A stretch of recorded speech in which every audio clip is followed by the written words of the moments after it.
Hi, welcome to Education Matters on our Parent Connections page. Property taxes and public education are inseparable. Most of public education is funded through property taxes. With me to discuss property taxes and public education is Chris Jones with NJSBA's Governmental Relations Department. He's a legislative advocate, and you've been on this program before. Welcome. Correct. Thank you. Chris, most of public education is funded through property taxes. What percentage and why is that? Well, it varies widely from district to district, but for the vast majority of districts in the state, it's well over half of their money is going to be coming from property taxes, most likely over 60%. And how much is raised statewide total for property taxes? Statewide property taxes are raised anywhere between $25 to $26 billion. And to give that some context, the state sales tax raises about $9 billion. The state income tax raises about $13 billion. So you combine those two, they still don't make up as much as what property taxes make.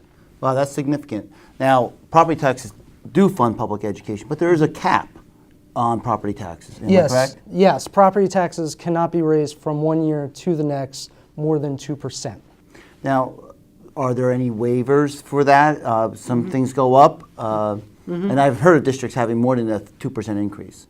Yes, there are other things. There are certain things that are exempt from the cap. For instance, infrastructure projects. If your town recently built a new municipal hall or rec center, something like that, the payment for those capital improvements and the debt service can be exempted from the cap, as well as unforeseen increases in pension or health care obligations of district or town employees. Now, I would guess that many times districts have difficulty negotiating with their staff, because if they give more than a 2% increase or a cap increase, that means they'll probably have to make cuts in other areas of their school budget. Yes, absolutely. We talk about property taxes being, I think it's 54% on average, but in many districts, much more than that. Where does the other money come from, and what percentage is that?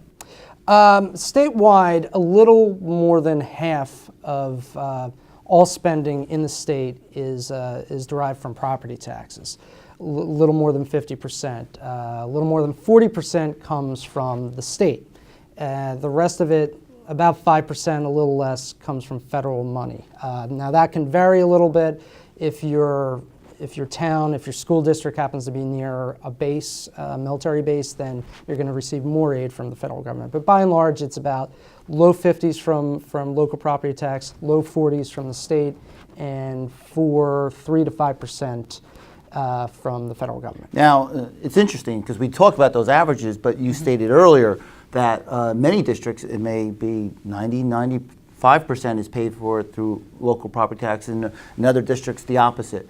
Why does it vary, and why does the state aid vary? Well, there's a lot of things that can affect your state aid. The three main things that will affect your state aid is, one, the makeup of your student body, as in how many students go to elementary school, how many of them are in middle school, how many of them are in high school, how many are going to vocational school.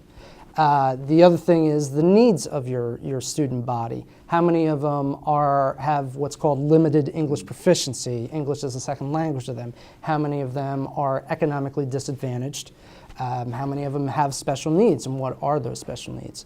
And the third thing that can be a variable is court mandates. There's been cases that go back decades on requiring, as our state constitution does require us to do, providing a thorough and efficient education to all students. And districts have been mandated, and the state has been mandated to help support certain districts where it was found that students were not receiving that. Chris, I'd like to thank you for joining us in Parent Connections, where we talked about property taxes and public education, a very complicated issue. If you have any more additional questions on the topic, feel free to contact either Chris or myself at the email addresses listed below. And thank you for joining us on Parent Connections.